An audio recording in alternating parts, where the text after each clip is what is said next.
Hello everyone, welcome to shadow broadcasting. എൻ്റെ പേര് Rajkumar T M. നമ്മൾ ജോഗ്രഫിയാണ് നോക്കുവാൻ പോകുന്നത്. കഴിഞ്ഞ സെഷനിൽ നമ്മൾ ജോഗ്രഫി എന്ന് പറഞ്ഞൊരു സബ്ജക്റ്റിനെ സിവിൽ സർവീസുമായി ബന്ധപ്പെടുത്തി എങ്ങനെയാണ് എന്നുള്ള കാര്യങ്ങൾ നോക്കിയിരുന്നു. സിലബസിൽ എന്താണ് ആ ജോഗ്രഫിയെ പറ്റി അവർ പറയുന്നത്, കഴിഞ്ഞ വർഷങ്ങളിൽ ജോഗ്രഫിയിൽ നിന്ന് എത്രത്തോളം മാർക്കുകൾ വന്നിട്ടുണ്ട്, ആ സബ്ജക്റ്റ് പഠിക്കുന്നതിൻ്റെ ഇമ്പോർട്ടൻസ് പോലുള്ള കാര്യങ്ങൾ നമ്മൾ കഴിഞ്ഞൊരു എപ്പിസോഡിൽ നോക്കി. ഈ ഒരു വീഡിയോയിൽ നമ്മൾ നോക്കുവാൻ പോകുന്നത് ആ ജോഗ്രഫി എന്ന് പറഞ്ഞ സബ്ജക്റ്റിന്റെ സിലബസ് സ്പ്ലിറ്റ് ആണ്. അതായത് ആ സിലബസ് നോക്കിയപ്പോൾ നമുക്ക് ആ വാക്കുകളിൽ നമുക്ക് എന്തൊക്കെ പഠിക്കണമെന്ന് വ്യക്തമായ ഒരു ധാരണ കിട്ടിയിട്ടുണ്ടാവില്ല.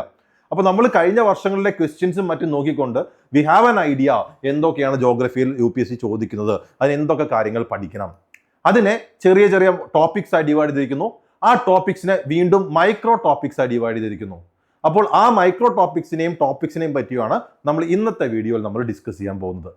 ഓക്കെ, അപ്പോൾ ജോഗ്രഫിയെ ആ തന്നിരിക്കുന്ന സിലബസിൽ നിന്ന് നമുക്ക് എങ്ങനെ ഡീകോഡ് ചെയ്യാം, ആ ഡീകോഡിങ് ചെയ്തതിന്റെ റിസൾട്ട് ആയിട്ട് I have divided the geography syllabus four UPSC into 6 ആയി ഡിവൈഡ് ചെയ്തിരിക്കുന്നു. അത് ഒന്നാമത് എഴുതിയിരിക്കുന്നു, നോക്കൂ. ഒന്നാമത്തേത് climatology, 2 oceanography, 3 geomorphology, 4 Indian geography, 5 economic and social geography and 6 map study. Okay, climatology, oceanography, geomorphology, Indian geography, economic and social geography and map study. ഈ പേരുകളിൽ നിന്ന് തന്നെ ഈ ഓരോ ടോപ്പിക്സും അല്ലെങ്കിൽ ഓരോ മൊഡ്യൂൾസും എന്തിനെ പറ്റിയായിരിക്കും ചർച്ച ചെയ്യുന്നത് നിങ്ങൾക്ക് മനസ്സിലായിട്ടുണ്ടാവും അല്ലെ. ക്ലൈമറ്റോളജി എന്നുള്ളത് കേൾക്കുമ്പോൾ എന്താ ഓർമ്മ വരുന്നത്? ആ വാക്യം തന്നെ കിട്ടുന്നുണ്ടാവും, ക്ലൈമറ്റ്. നമുക്ക് ചുറ്റുമുള്ള കാലാവസ്ഥ, ആ കാലാവസ്ഥ നിർണ്ണയിക്കുന്ന ഫാക്ടേഴ്സ് എന്തൊക്കെ, എങ്ങനെയാണ് ഇതിൽ മാറ്റങ്ങൾ വരുന്നത്, ക്ലൈമറ്റുമായി ബന്ധപ്പെട്ടിട്ടുള്ള ഫിനോമിന, അതെന്തൊക്കെയാണെന്നുള്ള മൈക്രോ ഡിവിഷനും ഉണ്ട്. അത് നമുക്ക് അടുത്ത സ്ലൈഡിൽ നോക്കാം. 2 ഓഷ്യാനോഗ്രഫി, പേരിൽ തന്നെ ഓഷ്യനെ പറ്റി, വാട്ടറിനെ പറ്റി, ഭൂമിയിലുള്ള വാട്ടർ ബോഡീസ്, എസ്പെഷ്യലി ഓഷ്യനിൽ ഉണ്ടാകുന്ന മൂവ്മെന്റ്സ്, ഓഷ്യനിൽ ഉണ്ടാകുന്ന ഇമ്പോർട്ടൻറ്റ് ഫീച്ചേഴ്സ്, അത്തരത്തിലുള്ള കാര്യങ്ങൾ.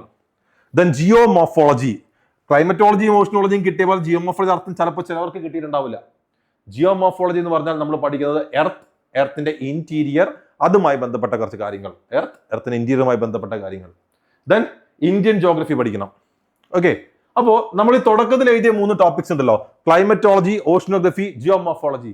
ഞാൻ കഴിഞ്ഞ എപ്പിസോഡിൽ പറഞ്ഞിരുന്നു നമുക്ക് ജോഗ്രഫിയിൽ കോൺസെപ്ച്വൽ പാർട്ടും ഫാക്ച്വൽ പാർട്ടും ഉണ്ട്. ആ കോൺസെപ്ച്വൽ പാർട്ട് മേജർലി വരുന്ന ഭാഗമാണ് ക്ലൈമറ്റോളജി, ഓഷ്യനോഗ്രഫി, ജിയോമോർഫോളജി എന്ന് പറയുന്നത്. ആ കോൺസെപ്ച്വൽ പാർട്ട്, അതായത് ലോകത്ത് സംഭവിക്കുന്ന പല ഫിനോമിന എങ്ങനെയാണ്, അതിന്റെ മെക്കാനിസം എന്താണെന്നുള്ള കാര്യങ്ങളാണ് നമ്മൾ എന്ത് ചെയ്യുന്നത്, ഈ 3 ഭാഗങ്ങളിൽ ബേസിക്കലി പഠിക്കുന്നത്. നമുക്കതിനെ വേണമെങ്കിൽ ഇങ്ങനെ പറയാം, physical geography of the world, physical geography of the world എന്ന് നമുക്ക് പറയാം. ഓക്കെ, അപ്പോൾ നമ്മൾ ലോകത്തുണ്ടാവുന്ന ആ ക്ലൈമാറ്റിക് ഫീച്ചേഴ്സിനെ പറ്റി, ഓഷ്യന്റെ ഫീച്ചേഴ്സിനെ പറ്റി, ഭൂമിയിലെ ഫീച്ചേഴ്സിനെ പറ്റി എല്ലാം ഈ 3 ടോപ്പിക്സിൽ പഠിച്ചു കഴിഞ്ഞാൽ നമ്മൾ ആ പഠിച്ച കാര്യങ്ങളെ കൊണ്ടുവന്ന് എവിടെ അപ്ലൈ ചെയ്യും? ഇന്ത്യയുടെ കോണ്ടെക്സ്റ്റിൽ അപ്ലൈ ചെയ്യും. അതാണ് ഇന്ത്യൻ ജോഗ്രഫി. ഇപ്പോൾ ഫോർ എക്സാമ്പിൾ, എങ്ങനെയാണ് മൗണ്ടെയിൻസ് ഉണ്ടാവുന്നത് എന്ന് നമ്മൾ ജിയോമോർഫോളജിയിൽ പഠിക്കും. അപ്പോൾ അവിടെ ഞാൻ പറയും 2 കോണ്ടിനെന്റൽ പ്ലേറ്റ്സ് തമ്മിൽ കൊളൈഡ് ചെയ്യുമ്പോൾ ഒരു പ്ലേറ്റ് താഴേക്ക് സബ്സൈഡ് ചെയ്യുകയും മറ്റേ പ്ലേറ്റ് മടങ്ങുന്നതിന്റെ റിസൾട്ടുമായിട്ടാണ് മൗണ്ടെയിൻസ് ഉണ്ടാകുന്നതെന്ന്. 2 കോണ്ടിനെന്റൽ പ്ലേറ്റ് കൊളൈഡ് ചെയ്യുമ്പോൾ അല്ലെങ്കിൽ കൺവേർജ് ചെയ്യുമ്പോൾ അവിടെയാണ് മൗണ്ടെയിൻസ് ഉണ്ടാവുന്നത്, ഫോൾഡ് മൗണ്ടെയിൻസ് ഉണ്ടാവുന്നത് ഞാൻ പറയും. ഇവിടെ നമ്മൾ ഹിമാലയസിനെ പറ്റി പഠിക്കുമ്പോൾ ഇന്ത്യൻ പ്ലേറ്റ് യൂറേഷ്യൻ പ്ലേറ്റുമായി കൊളൈഡ് ചെയ്ത കഥയും പറയും. അപ്പോൾ ആ കോൺസെപ്റ്റ് നമ്മളിവിടെ ജിയോമോർഫോളജിയിൽ പഠിക്കും. അതിന്റെ ഇന്ത്യൻ കോണ്ടെക്സ്റ്റിലുള്ള അപ്ലിക്കേഷൻ ആണ് എന്ത്? Indian geography. Then economic and social geography. Economic and social ജോഗ്രഫിയിൽ ബേസിക്കലി നമ്മൾ കവർ ചെയ്യുന്നത് അഗ്രികൾച്ചർ, ഇൻഡസ്ട്രീസ്, ദെൻ റിസോഴ്സസ് പോലുള്ള കാര്യങ്ങളാണ്. ദെൻ മാപ്പ് സ്റ്റഡി. മാപ്പില്ലാതെ എന്ത് ജോഗ്രഫി അല്ലേ? അപ്പോൾ മാപ്പ് പഠിക്കുന്നത് സിഗ്നിഫിക്കൻ്റ് ആണ്. കാരണം എല്ലാ കൊല്ലവും പ്രിലിംസിന് 1-2 ചോദ്യങ്ങൾ മാപ്പ് ബേസ്ഡ്, ലൊക്കേഷൻ ബേസ്ഡ് UPSC ചോദിക്കാറുണ്ട്. ഈ കഴിഞ്ഞ വർഷം വരെ നോർത്ത് സീ എന്ന ഒരു സീനെ പറ്റിയിട്ട് ചോദിച്ചിരുന്നു, അതിന് ചുറ്റുമുള്ള രാജ്യങ്ങളെ പറ്റി. അത്തരത്തിൽ മാപ്പ് ബേസ്ഡ് ചോദ്യങ്ങൾ വരും. അപ്പോൾ ആ മാപ്പ് ബേസ്ഡ് ചോദ്യങ്ങൾക്ക് വേണ്ടി നമ്മൾ മാപ്പ് പഠിക്കണം. മാപ്പ് എങ്ങനെ അപ്രോച്ച് ചെയ്യുന്ന കാര്യവും ഞാൻ പറഞ്ഞു തരാം. ഓക്കെ, സോ ഇതാണ് സിലബസിന്റെ ഒരു ടോപ്പിക് വൈസ് സ്പ്ലിറ്റ്. ഇനി ഓരോ ടോപ്പിക്കിനെയും നമുക്ക് കുറച്ച് മൈക്രോ ടോപ്പിക്സ് ആയി ഡിവൈഡ് ചെയ്യാം. ഓക്കെ, എങ്ങനെയാണ് ഈ പറയുന്ന ഓരോ ടോപ്പിക്സിനെയും ഹിറ്റ് ചെയ്യേണ്ടത്, അതിൽ എന്തൊക്കെ പഠിക്കണം എന്നുള്ള കാര്യങ്ങൾ. സോ ഏറ്റവും ആദ്യം will be starting with climatology. Climatology നമ്മൾ ഓൾറെഡി പറഞ്ഞു, ക്ലൈമറ്റുമായി ബന്ധപ്പെട്ട കാര്യങ്ങൾ. അപ്പൊ ക്ലൈമറ്റോളജിയിൽ നമുക്ക് പഠിക്കേണ്ട ടോപ്പിക്സ് എന്തൊക്കെ നോക്കാം. ഏറ്റവും ആദ്യം എഴുതിയിട്ടുണ്ട് ബേസിക്സ്. ഓക്കെ, ബേസിക്സ്, അതായത് നമ്മൾ ചെറിയ ക്ലാസ്സിൽ പഠിച്ച കാര്യങ്ങൾ തന്നെ പലരും മറന്നുപോയിട്ടുണ്ടാവും. നമുക്ക് ഒന്ന് റീകളക്ട് ചെയ്യാവുന്ന രീതിയിൽ ബേസിക് ആയ കുറച്ച് കാര്യങ്ങൾ പഠിക്കണം. എന്തൊക്കെയാ ബേസിക്സിൽ പഠിക്കുന്നത്? എന്താണ് ലാറ്റിറ്റ്യൂഡ്, എന്താണ് ലോഞ്ചിറ്റ്യൂഡ്, കോൺസെപ്റ്റ് ഓഫ് ടൈം, സമയം എന്നൊരു കോൺസെപ്റ്റ് എങ്ങനെയാണ്, നമ്മൾ ഇവിടെ നിന്ന് ഒരു 5 ഡിഗ്രി ലോഞ്ചിറ്റ്യൂഡ് മൂവ് ചെയ്താൽ എത്ര മിനിറ്റ് സമയം മാറ്റം വരും, ഇന്റർനാഷണൽ സ്റ്റാൻഡേർഡ് ടൈം അല്ലെങ്കിൽ ഇന്ത്യൻ സ്റ്റാൻഡേർഡ് ടൈം എന്താണ്, ഗ്രീൻവിച്ച് മീൻ ടൈം എന്താണ്, then international date line, time മാറുന്ന പോലെ എപ്പോഴാണ് ഡേറ്റ് മാറുക, അത്തരത്തിലുള്ള ബേസിക് ആയ കുറച്ച് കാര്യങ്ങൾ എളുപ്പത്തിൽ മനസ്സിലാക്കുവാൻ പറ്റും. ആ ബേസിക് ആയ കുറച്ച് കാര്യങ്ങൾ പഠിക്കണം. അതിനുശേഷം we need to start with atmosphere. എർത്തിന്റെ അറ്റ്മോസ്ഫിയർ, അന്തരീക്ഷം എന്ന് പറയുന്നത്. അന്തരീക്ഷത്തിൽ എന്താണ് അറ്റ്മോസ്ഫിയറിന്റെ സിഗ്നിഫിക്കൻസ്, അറ്റ്മോസ്ഫിയർ എങ്ങനെ ഉണ്ടായി, അറ്റ്മോസ്ഫിയറിന്റെ സ്ട്രക്ചർ എങ്ങനെ, അറ്റ്മോസ്ഫിയറിൽ ഏതൊക്കെ ഗ്യാസ് ഉണ്ട്, അത്തരത്തിലുള്ള കാര്യങ്ങൾ അറ്റ്മോസ്ഫിയറിൽ പഠിക്കും. അറ്റ്മോസ്ഫിയറിന് ശേഷം we need to see regarding insolation and temperature distribution. Insulation അല്ല, ഇൻസൊലേഷൻ. ഇൻസൊലേഷൻ എന്നുള്ള വാക്ക് നിങ്ങൾക്ക് പരിചിതമല്ലെങ്കിൽ അതിന് നമുക്ക് എക്സ്പാൻഡ് ചെയ്ത് ഇങ്ങനെ എഴുതാം: ഇൻകമിങ് സോളാർ റേഡിയേഷൻ എന്ന് നമുക്ക് എഴുതാം. ഇൻകമിങ് സോളാർ റേഡിയേഷൻ, അതിനെയാണ് നമ്മൾ ഇൻസൊലേഷൻ എന്ന് പറയുന്നത്. അതായത് നമ്മുടെ പ്രൈമറി എനർജി നമ്മുടെ ഇന്ത്യയിലേക്ക് ഭൂമിയിലേക്ക് കിട്ടുന്നത് സണ്ണിൽ നിന്നാണല്ലോ. അപ്പൊ സണ്ണിൽ നിന്ന് റേഡിയേഷൻ വഴിയാണ് എനർജി വരുന്നത്. അപ്പോൾ ആ ഇൻകമിങ് സോളാർ റേഡിയേഷനെയാണ് നമ്മളിത് ഇൻസൊലേഷൻ എന്ന് വിളിക്കുന്നത്. ആ ഇൻസൊലേഷൻ അതിന് അഫക്ട് ചെയ്യുന്ന ഫാക്ടേഴ്സ് പഠിക്കണം. ആ ടെമ്പറേച്ചർ എങ്ങനെയാണ് ഡിസ്ട്രിബ്യൂട്ട് ആവുന്നുള്ള കാര്യം നോക്കണം, ടെമ്പറേച്ചർ ഡിസ്ട്രിബ്യൂഷൻ. ദെൻ ടെമ്പറേച്ചർ കഴിഞ്ഞാൽ അടുത്തത് atmospheric pressure and pressure belts. Pressure എന്താണ്, എന്താണ് അറ്റ്മോസ്ഫിയറിക് പ്രഷർ, ഓരോ സ്ഥലത്തേക്ക് മാറുമ്പോൾ എങ്ങനെയാണ് പ്രഷർ മാറുന്നത്, പ്രഷർ ബെൽറ്റ് എന്നൊരു കോൺസെപ്റ്റ് ഉണ്ട് ഭൂമിയിൽ. എന്താണ് പ്രഷർ ബെൽറ്റ്, അതിന്റെ മെക്കാനിസം എന്തൊക്കെ.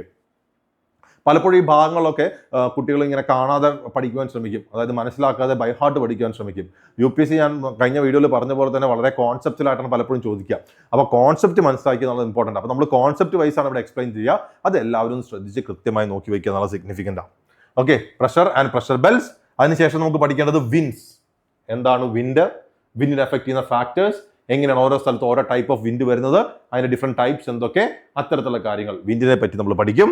വിൻഡ് കഴിഞ്ഞാൽ റെയിൻഫാൾ, റെയിൻഫാളും ഉണ്ട്, types of rainfall, convective, orographic എന്നൊക്കെ പറഞ്ഞിട്ട്. അതായത് ഇപ്പോൾ നിങ്ങൾ ഈ എൻവയോൺമെന്റലിസ്റ്റുകളൊക്കെ പറയുന്നത് കേട്ടില്ലെങ്കിൽ നമ്മളും പറയാറുണ്ട്, ഈ മലകളും കുന്നുകളും ഒക്കെ ഇടിച്ചുകൊണ്ട് മഴ ലഭിക്കുന്നില്ല. അപ്പൊ എന്താണ് ഈ മൗണ്ടെയിൻസും ഹിൽസും റെയിനും തമ്മിലുള്ള ബന്ധം, അത്തരത്തിൽ റെയിൻഫാളുമായി ബന്ധപ്പെട്ട കാര്യങ്ങൾ. After rainfall clouds. എന്താണ് clouds, different types of clouds. നമ്മൾ ഓരോ ദിവസവും ആകാശത്ത് പോയി നോക്കുമ്പോൾ ഒരേപോലെയാണോ ക്ലൗഡ്സ് കാണുന്നത്? അല്ല, ചിലത് വെളുത്ത നിറത്തിലായിരിക്കും, ചിലത് ഡാർക്ക് ആയിരിക്കും, ചിലത് വളരെ നമുക്ക് തോന്നും വളരെ അടുത്ത് നിൽക്കുന്നു, ചിലത് വളരെ ഉയരത്തിൽ നിൽക്കുന്ന പോലെ തോന്നും. ചില ക്ലൗഡ്സ് ട്രാൻസ്പാരന്റ് ആയിരിക്കും, നമുക്ക് ഇതിൽ കൂടെ അപ്പുറം കാണാൻ പറ്റും. ചില ക്ലൗഡ്സ് ഭയങ്കര ഡാർക്ക് ആയിരിക്കും അല്ലെങ്കിൽ ഒപ്പേക്ക് ആയിരിക്കും. അത്തരത്തിലുള്ള ഡിഫറെന്റ് ടൈപ്സ് ഓഫ് ക്ലൗഡ്സ് പഠിക്കണം. Then cyclones. സൈക്ലോൺസ് എന്ന് പറഞ്ഞു കഴിഞ്ഞാൽ ചുഴലിക്കാറ്റ്. കഴിഞ്ഞ കുറച്ച് നാളുകളായിട്ട് അല്ലെങ്കിൽ കുറച്ച് വർഷങ്ങളായിട്ട് നമ്മൾ സ്ഥിരമായി എല്ലാ വർഷവും കേൾക്കുന്നതാണ് സൈക്ലോൺസ്, മഴ എന്നുള്ളത്, അല്ലെ? എസ്പെഷ്യലി കേരള, തമിഴ്നാട്, ഒഡീഷ ഭാഗത്തൊക്കെ. അപ്പൊ എന്താണ് സൈക്ലോൺസ്, അവരുടെ മെക്കാനിസം എന്ത്? 2 ടൈപ്പ് ഓഫ് സൈക്ലോൺ ഉണ്ട്, ട്രോപ്പിക്കൽ ആൻഡ് ടെമ്പറേറ്റ്. അവരുടെ മെക്കാനിസം എങ്ങനെ, അവർ തമ്മിലുള്ള ഡിഫറൻസസ് എന്തൊക്കെ, അത്തരത്തിൽ സൈക്ലോൺസ് പഠിക്കും. Then climatic classification. ലോകത്തിന്റെ പല ഭാഗത്തും പല ക്ലൈമറ്റുകളാണ്, പല ക്ലൈമാറ്റിക് കണ്ടീഷൻസ് ആണ്. അപ്പോൾ ഒരുപാട് ക്ലൈമറ്റോളജിസ്റ്റുകൾ ഈ പല പല ഭാഗത്തിനെയും ഇങ്ങനെ ക്ലൈമാറ്റിക് കണ്ടീഷൻസ് വെച്ചിട്ട് ഡിവൈഡ് ചെയ്യാൻ ശ്രമിച്ചിട്ടുണ്ട്. അപ്പോൾ അത്തരത്തിലുള്ള ഒരു ക്ലൈമാറ്റിക് ക്ലാസിഫിക്കേഷൻ നമുക്ക് പഠിക്കണം. ഇപ്പൊ ഡെസേർട്ട് എവിടെയൊക്കെയാണ് വരുന്നത്, അല്ലെങ്കിൽ ഇക്വറ്റോറിയൽ ക്ലൈമറ്റ് എന്താണ്, അത്തരത്തിലുള്ള ഒരു ക്ലൈമാറ്റിക് ക്ലാസിഫിക്കേഷൻ പഠിക്കണം. പിന്നെ കുറച്ച് മിസ്സലനസ് ടോപ്പിക്സ് ഉണ്ട്. മിസ്സലനസ് ടോപ്പിക്സ് പറഞ്ഞാൽ ചെറിയ കുഞ്ഞു കുഞ്ഞു ടോപ്പിക്സ്. ഇപ്പൊ ടെമ്പറേച്ചർ ഇൻവേർഷൻ പോലെയുള്ള കുറച്ച് ചെറിയ ചെറിയ ടോപ്പിക്സ് ഉണ്ട്. അതിനെ ഞാൻ ഒറ്റയടിക്ക് മിസ്സലനസ് ടോപ്പിക്സ് എഴുതിയിരിക്കുന്നു. അപ്പൊ ഇതാണ് എന്ത് നമ്മൾ ക്ലൈമറ്റോളജിയിൽ പഠിക്കേണ്ട കാര്യങ്ങൾ. Okay, so basics: atmosphere, insolation and temperature, atmospheric pressure and pressure belts, winds, rainfall, clouds, cyclones, climatic classification and miscellaneous topics. Climatology ആണ് ഈ പറയുന്ന ഫിസിക്കൽ ജോഗ്രഫി ഓഫ് ദി വേൾഡിൽ കമ്പാരിറ്റീവ്ലി ഇത്തിരി വലിയ ഭാഗം, ഇത്തിരി കോൺസെപ്റ്റ്സ് കൂടുതൽ വരുന്ന ഭാഗം. അതുകൊണ്ട് നമ്മൾ ആദ്യം പഠിക്കുന്നത്, അല്ലെങ്കിൽ നമ്മുടെ വീഡിയോസ് ഒക്കെ ആദ്യം എന്തിനെ പറ്റിയിട്ടായിരിക്കും? ക്ലൈമറ്റോളജിനെ പറ്റിയിട്ടായിരിക്കും. ക്ലൈമറ്റോളജിക്ക് ശേഷം നമ്മൾ രണ്ടാമത് പോകുന്നതാണ് ഓഷ്യനോഗ്രഫി. ഓഷ്യനോഗ്രഫി പേര് പറയുന്ന പോലെ എന്താണ്? ഓഷ്യനുമായി ബന്ധപ്പെട്ട് കിടക്കുന്നു. ഓഷ്യന്റെ ഡെപ്തിലുള്ള കാര്യങ്ങൾ, അത്തരത്തിലുള്ള കാര്യങ്ങൾ എന്തൊക്കെ നോക്കണം, വിൽ സി. ഓഷ്യനോഗ്രഫിയുടെ ടോപ്പിക് സ്പ്ലിറ്റ് നോക്കൂ. We will start with submarine physical features.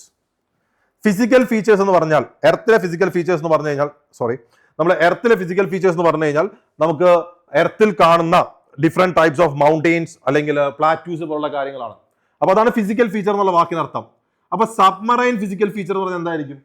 കടലിനടിയിൽ കാണുന്ന ഫിസിക്കൽ ഫീച്ചർ. നമുക്ക് കടലിനടിയിൽ കാണാവുന്ന സിഗ്നിഫിക്കന്റ് ആയ ഫീച്ചേഴ്സ് നിങ്ങൾ കേട്ടിട്ടുണ്ടാവല്ലോ. കടലിനടിയിലും മൗണ്ടെയിൻസ് ഉണ്ട്, കടലിനടിയിൽ ട്രെഞ്ചസ് ഉണ്ട്, അല്ലെ? The deepest point of the earth എന്ന് പറയുന്ന മറീന ട്രെഞ്ച്, അത് പസഫിക് ഓഷനിൽ കാണുന്നതാണ്. അപ്പൊ കടലിനടിയിലുള്ള ഫിസിക്കൽ ഫീച്ചേഴ്സ് എന്തൊക്കെ? അതാണ് നമ്മൾ സബ്മറൈൻ ഫിസിക്കൽ ഫീച്ചേഴ്സ് പഠിക്കുക. ദെൻ രണ്ടാമത് ഓഷ്യൻ വാട്ടർ സലൈനിറ്റി. കടലിൽ പോയിട്ടുണ്ട്, ബീച്ചിൽ പോയിട്ടുള്ള ആൾക്കാർക്കാണെങ്കിൽ കൃത്യമായിട്ട് അറിയാം, അല്ലെ? കടൽ വെള്ളത്തിന് എന്താ ഒരു ഉപ്പ് രസമുണ്ട്. എവിടെ നിന്നാണ് ഇത്രയും ഉപ്പ് വരുന്നത്? എല്ലാ വാട്ടർ ബോഡിയിലും സലൈനിറ്റി സെയിം ആണ്. ഇപ്പോൾ ഫോർ എക്സാമ്പിൾ നമ്മുടെ ഇന്ത്യൻ ഓഷ്യനിൽ ബേ ഓഫ് ബംഗാൾ ഉണ്ട്, അറേബ്യൻ സീ ഉണ്ട്.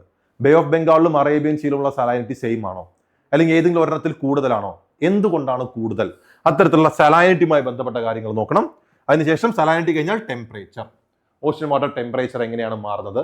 ഏത് ഭാഗത്തുള്ള ഓഷ്യനാണ് കൂടുതൽ ടെമ്പറേച്ചർ ഉണ്ടാവുക? ഓഷ്യന്റെ സർഫസിൽ നിന്ന് ഡെപ്തിലേക്ക് പോകുമ്പോൾ ടെമ്പറേച്ചർ എങ്ങനെ ചേഞ്ച് ചെയ്യും?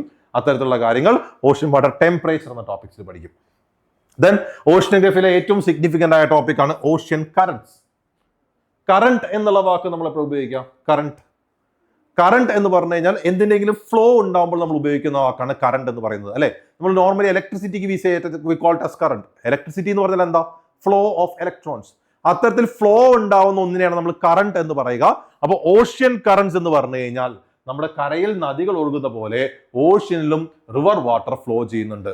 അപ്പൊ അത്തരത്തിലുള്ള റിവർ വാട്ടർ ഫ്ലോനെ, അല്ലെങ്കിൽ റിവർ വാട്ടർ ഫ്ലോ അല്ല, റിവർ പോലെ ഒരു ഫ്ലോ ഉണ്ട്. ഓഷ്യൻ വാട്ടറും ഒരു പെർട്ടിക്കുലർ ഡയറക്ഷനിൽ പ്രഡിക്റ്റബിൾ ആയിട്ട് ഇങ്ങനെ ഒഴുകുന്നുണ്ട്.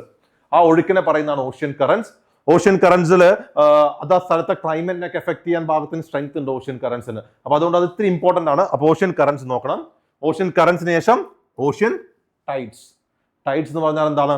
വേലിയേറ്റം, വേലിയിറക്കം. അപ്പൊ അത്തരത്തിലുള്ള വേലിയേറ്റം, വേലിയിറക്കം എന്താ? Rise and fall of sea level. അതെ, വാട്ടറിന്റെ ലെവൽ കടലിൽ മൂണിന്റെയും സണ്ണിന്റെയും ഗ്രാവിറ്റേഷണൽ പുള്ള് കാരണം കൂടുന്നു, കുറയുന്നു. അങ്ങനെ പറയുന്നതാണ് നമ്മൾ ഈ ഓഷ്യൻ ടൈഡ്സ് എന്ന് പറയാം. അപ്പോൾ ഓഷ്യൻ ടൈഡ്സ് എന്ന് പറഞ്ഞു കഴിഞ്ഞാലുള്ള like rise and fall of sea level due to force of attraction of sun and moon. അതിനെപ്പറ്റി നമ്മൾ ഡീറ്റെയിൽ ആയിട്ട് പഠിക്കും. Then UNCLOS, united nation convention for laws of seas. അതായത് ഇപ്പോൾ ഇന്ത്യ എന്ന് പറഞ്ഞ രാജ്യം നമ്മൾ കൺസിഡർ ചെയ്യുന്നു. നമ്മളിവിടെ കാണുന്ന ഒരു ബീച്ച്, ഫോർ എക്സാമ്പിൾ ഇപ്പോൾ നമ്മൾ ട്രിവാൻഡ്രത്തോ കൊച്ചി അല്ലെങ്കിൽ ചെറായി ബീച്ചോ അല്ലെങ്കിൽ നമ്മൾ കോവളം ബീച്ചോ ശംഖുമുഖം ബീച്ചോ ഒക്കെ നമ്മൾ കൺസിഡർ ചെയ്യുമ്പോൾ ആ ബീച്ച് ഇരിക്കുന്ന ഭാഗം എന്ന് പറഞ്ഞാൽ ഇന്ത്യ എന്ന് പറഞ്ഞ രാജ്യത്തിന്റെ സോവർണിറ്റിയിൽ വരുന്നതാണ്. പക്ഷെ ആ കടലിൽ നിന്ന് അല്ലെങ്കിൽ ആ കടലിലേക്ക് എത്ര ദൂരം വരെ ഇന്ത്യയുടെ സോവർണിറ്റി ഉണ്ട്? എത്ര ദൂരം വരെ നമ്മുടെ മീൻപിടുത്തക്കാർക്ക് പോയി മീൻ പിടിക്കാം? എത്ര ദൂരം വരെ അത് ഇന്ത്യയുടെ അധീനതയിലുള്ള സ്ഥലമാണ്? അപ്പൊ കടലിലും ഒരു ബൗണ്ടറിയുടെ ആവശ്യമുണ്ടല്ലോ. അപ്പൊ ആ ബൗണ്ടറി എവിടെയൊക്കെയാണ്, എവിടെ വെക്കാണ് ഒരു രാജ്യത്തിന് റൈറ്റ്സ് കിട്ടുന്നത്? അത്തരത്തിലുള്ള കാര്യങ്ങൾ നമ്മൾ നോക്കുന്നു. UNCLOS എന്ന് പറയുന്ന ടോപ്പിക്. ദെൻ കോറൽ റീഫ്സ്, പവിഴപ്പുറ്റുകൾ. ഈ പവിഴപ്പുറ്റുകൾ ആക്ച്വലി എൻവയോൺമെന്റിലും വരുന്നതാണ്, പക്ഷേ ക്വസ്റ്റ്യൻസ് പ്രിലിംസിനൊക്കെ ചോദിച്ച് കാണാറുണ്ട്. കോറൽ റീഫ്സിനെ പറ്റി പഠിക്കണം. Then resources from ocean. കടലിൽ നിന്ന് നമുക്ക് കിട്ടുന്ന റിസോഴ്സസ് എന്തൊക്കെ? ഒരുപാടുണ്ടല്ലോ. ഇപ്പൊ മിനറൽ റിസോഴ്സ് കിട്ടും, അല്ലെങ്കിൽ എനർജി റിസോഴ്സ് കിട്ടും. ഇപ്പൊ നിങ്ങൾ ടൈഡൽ എനർജി എന്നൊക്കെ കേട്ടിട്ടുണ്ടാവല്ലോ, എനർജി റിസോഴ്സ് പറ്റും. അപ്പൊ മനുഷ്യർക്ക് ഇപ്പൊ ലൈക്ക് പോപ്പുലേഷൻ കൂടി വരുന്നതുകൊണ്ട് നമുക്ക് ഭൂമി അല്ലെങ്കിൽ ലാൻഡിൽ നിന്ന് കിട്ടുന്ന റിസോഴ്സ് കൊണ്ട് മാത്രം നമ്മുടെ കാര്യങ്ങൾ നടക്കാത്ത അവസ്ഥയായി. അപ്പൊ ഇനി കടലിൽ നിന്ന് നമ്മൾ റിസോഴ്സ് കണ്ടുപിടിക്കണം, അല്ലെ? ഇപ്പൊ ന്യൂസ് പേപ്പറിലൊക്കെ നിങ്ങൾ ഒരു ടേം കേട്ടിട്ടുണ്ടാവല്ലോ, ബ്ലൂ എക്കോണമി. ബ്ലൂ എക്കോണമി എന്ന് പറഞ്ഞാൽ എന്താ? നമ്മൾ കടലിൽ നിന്നുള്ള റിസോഴ്സിനെ യൂട്ടിലൈസ് ചെയ്യാൻ പോവുക. അപ്പോൾ അതുമായി ബന്ധപ്പെട്ട റിസോഴ്സസ് ഫ്രം ഓഷ്യൻസ് കൂടി പഠിക്കണം. ഇത്രയും കാര്യങ്ങൾ നോക്കുമ്പോഴാണ് എന്ത് നമ്മുടെ ക്ലൈമറ്റോളജി കഴിഞ്ഞ് ഓഷ്യനോഗ്രഫിയും കൂടി കംപ്ലീറ്റ് ആവുന്നത്.